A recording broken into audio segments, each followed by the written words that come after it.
Hello everybody and welcome back. The spell chain video took, I was yapping through it for a lot longer than I thought I would, so I think I'm going to make Earthrite a separate video. I think that would bode well to not have you sit through a asininely long video. So we're going to talk about Earthrite, right? I'm just going to get right into it. Here's my list of what I had put together for Earthrite in set 7. There's a lot to talk about here. And this deck was mostly like a patch job. I did what I could with what I had. And honestly, I didn't get a lot of staples in this deck until, I don't know, the last couple weeks that I was playing it. So my initial lists were a lot worse than this. So I'm gonna talk one by one about what I have in here, right? I have 2 angelic snipes, and they are here mostly for future versions of the deck. I know that 2 angelic snipes is what I'm gonna run when Earthrite plays vampires in set 9, or plays against vampires in set 9.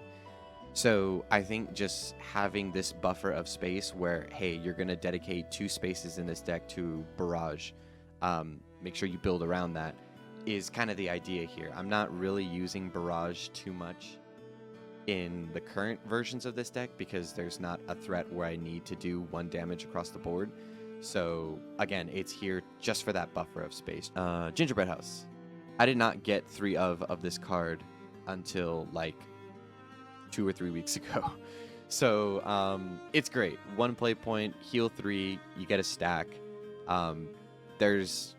There's hardly better turn 1 plays. I would say hardly, but there actually are just as good turn 1 plays. Like, this is good to get your stack going early, right? Teachings of Creation, I think this is maybe the weakest turn 1 play that you can have out of the 3.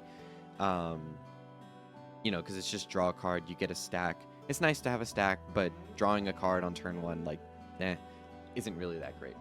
I much prefer Gingerbread House or Cauldron, right? Witch's Cauldron is really, really good. I love Witch's Cauldron. Look at the top 4 of your deck. You may reveal any card that has Earthrite on it and add it to your hand. The rest go to bottom, right? Really strong turn 1 play if you don't have Gingerbread House. So I think the tiers of my turn 1 plays here are Witch's Cauldron is probably the best thing that you could do. Second, Gingerbread. Third, Teachings of Creation. All give you a stack, which is really nice on turn 1. You know, just some effects are better than others. I think Cauldron is the best out of the 3. I played 3 of Europa just because she was really easy to... She's always been really easy to slide into any deck, right? 2 play point follower, evolve for 2. She storm, wards, and banes. It's really early aggro that's very easy to achieve, right? And the ward and bane gives your opponent something to think about, right? So they got to be careful about how they remove this. If they don't have, like, you know, classic removal like a bullet or something like that. A bullet wouldn't even take her out. So they got to commit bodies to it, and then she's got bane. So really nice. I have always loved Europa. I've tried to fit her into other versions of Runecraft decks. It's just, you know, she hasn't really worked out, but she's so generically good. I had space in this deck. I thought, why not, right? I do also actually own this version of her UR, which is so pretty. I love it. Magiblade Witch, her evolve is the reason she's here. So 2 play point follower, evolves for 1. Let's look at her evolve, right? You can choose to either summon a stack, right?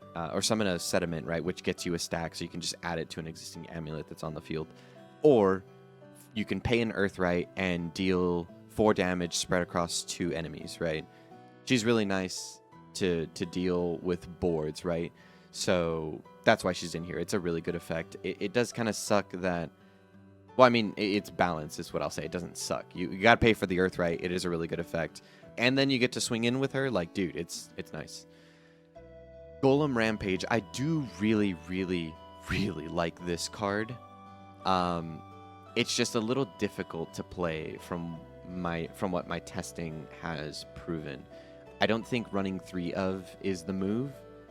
just because it's really hard for me to get golems out anyway. Like, this deck doesn't provide a lot of golems. I think I should play something like, what is it, Alchemist's Lab or Alchemist Workshop or something that just summons random golems. But if you do have random golems out on the field, this is an incredibly nice option. You sack a golem, you deal 3 to the board and 3 to the leader. Like, it's so good. I love this card. My friends have been very surprised by this card whenever I play it. They're like, dude, that does 3 to the board and the leader? Like, yeah, dude, it's cracked. Red Hot Ritual, it's kind of the bullet of this deck, right? You get a stack, you deal 3 to an enemy follower. Yeah, really solid removal option here for Earthrite. 3 of, for sure. It's a really nice option to have. Ancient Alchemist. Dude, this is my source of golems in this deck, right? If you have an Earthrite, you put 2 ward golems into your EX area, right? Let me see her evolve effect real quick, right? When this card is on the field, golems cost 1 less to play, right? So you have your 2 ward golems in EX, they cost 2, right? They now cost 1 to move up and play. When you move them up onto the field, she selects an enemy follower or enemy leader and does it 3 damage, right? So what I have found is that her stat line at 2/5 is incredibly annoying and incredibly difficult to deal with at turn 3 or turn 4, right? It can be done, but it is incredibly difficult. And if you have other things on the field, your opponent now has to prioritize what they're working with, right? So playing Alchemist out on turn 3 and just paying the Earthrite to put the golems in EX and kind of setting this up over 2 turns isn't at all a bad option. It's a very viable option because, like I said, they have to really think about if they want to commit resources to taking her out because they either know or don't know what's coming. If they do, it's rather unfortunate, but if they don't, then next turn you just pay the 3 to evolve her. If you put her down on turn 3, right, the earliest that you can, turn 4, you pay 3 to evolve her, and you have play points left over to move 1 golem up and deal 3 face, deal 3 to an enemy leader if you want. And her stat line gets even more annoying at 3/6, right? Like, it's incredible. The return that you get from her is really good. It's just her cost is incredibly steep. So I think playing her early rather than playing her later is what you want to do in this deck, because and that's simply because Riley exists, right? 3 play points. When you first play her out, you can choose between dealing 5 damage to something that's on the enemy field, buffing her +3, or drawing 2 cards, all of which, I would say 1 and 3 are really good options, right? Buffing her +3 when she first comes out, I don't know how great that is, but the point of Riley early on is you want to get her in drop as fast as possible, right? Because later on, once you get to 6 play points, right, and she is in drop, you can pay those 6, play her from the cemetery, and she gets all 3 effects, right? If you pay the Earthrite. So she deals 5 damage to something, she draws you 2 cards, she gets her +3 buff, so she's a 6/4, and she gets Storm, which makes her a really scary threat. You want to get her into drop as quickly as possible because you want to be doing that as often as possible. You do banish her when she dies after playing her from drop. So you need to put copies of Riley into the cemetery to do this multiple times over, right? So Mirror of Truth, get a stack from it, select an Alchemist follower that costs 3 or less in your cemetery and summon it. I think Ancient Alchemist is the only card in this deck that has the Alchemist trait, and so far I am not a fan of this card. It just kind of bricks my hand. There aren't too many options where I am needing to play Ancient Alchemist back from drop because I already have like another one in my hand, and she's super expensive to get all of the effects out anyway, so I don't really like this card. I think it will be better in the future when there might be more Alchemist targets. I don't really like it right now. Price of Magic. I have not really seen this card playing Earthrite. I've played a handful of games with this version of the deck. Oh, no. Actually, I think I've seen it once, but then I found out that there's a 4 defense threshold to its effect, which can be nice, but doesn't banish up ends, right? Do get a stack, which is kind of nice. No, but yeah, that 4 defense threshold is a little pesky. I run 2 Felice in this deck. I told you I really like this card. Her Earthrite ability is she gets Storm, so 4/5 Storm, really cool option. And that's kind of because this deck lacks a top end. So she's just kind of what I had to work with, right? And having an option to storm in for any damage at all is the reason she's here. Yeah, she's kind of my pseudo top end. And I say pseudo because I have 3 Pascals in here, which, if I'm being honest, aren't great. They can be funny. I played them a couple times when I was first learning the deck, but I'm like, dude, this is stupid. This is so bad. Yeah, she's definitely power crept.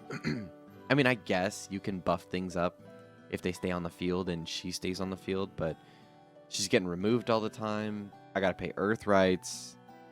Like, it's like I get more return out of other Earthrites, so it's, you know, she's here because I needed to get to the 40 card threshold, and so is Hulking Giant. Hulking Giant actually isn't that bad. I do kinda like this card.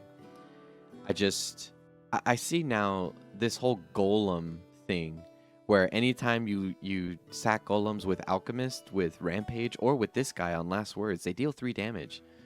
That's like a consistent thing with golems. That's kind of cool.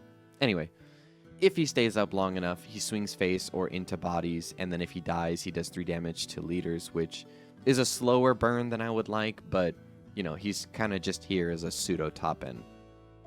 So that's what I had as an Earthrite list for set 7. Again, it was more of just like a patch job. I was working with what I had, and while a lot of these cards are really good and they will stay in the deck, in some areas I was kind of like paying a lot of play points for not really a whole lot of return. So let's look at set 8 and what I have planned for set 8. Again, so just like with the spell chain list, I'm going to talk about what's new here, right? First up is Rabbit Mage. This guy I think is going to be great for getting Earthrite going, or getting stacks going early game, right? Summon a Magic Sediment on play, right? So for 2 play points, I get a stack, right? But if I evolve the guy, his evolve effect is so good. His evolve effect is basically a Cauldron Search, right? Look at the top 4, find an Earthrite, add it to your deck, the rest go to bottom. So you get a Cauldron Search on evolve, you get a stack on Fanfare, and you get a 3/2 body to swing in with on evolve. Like, this guy is really good. I don't think he's crazy or like stupid broken or anything. It's just really good. You could turn 1 Cauldron, find pieces that you need, turn 2 with evil points, Rabbit Mage, Cauldron Search again. Like, dude, it's so good.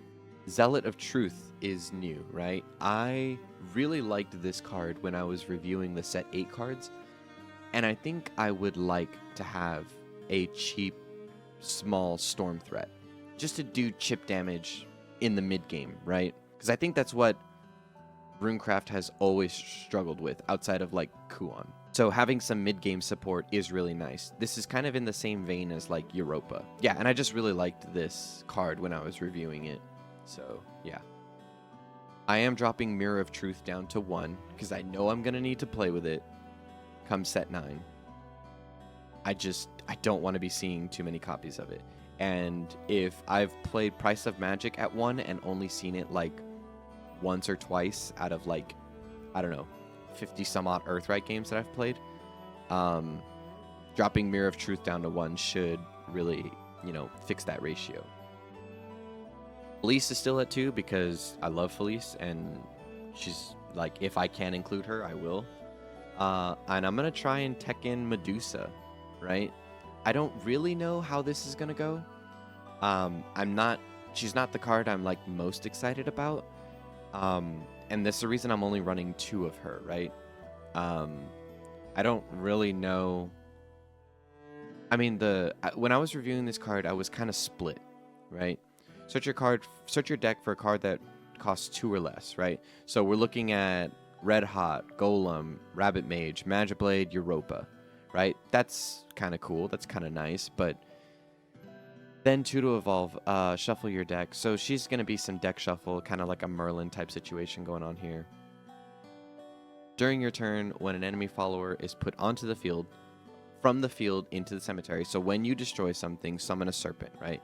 You get the serpent as a 0/1 Bane that, doesn't swing in immediately. On evolve, select 2 enemy followers and deal 5 damage between them, right? During your turn, whenever, summon serpent tokens. Oh. When I was reviewing this card, I totally missed that. On evolve, you're dealing damage, so you summon serpents, you can bury those, and then make... okay. I see the play now with Medusa. I'm actually a little more excited for this card now. That's kind of exciting. Read the cards, Javi. Jesus. And then one of Hulking Giant as a pseudo top end. But honestly, I think I'll be getting more out of Medusa and Felice and even like Riley or Alchemist than I will out of Giant. So this is what set 8 looks like. I'm kind of excited. I didn't play Runecraft early on in the game.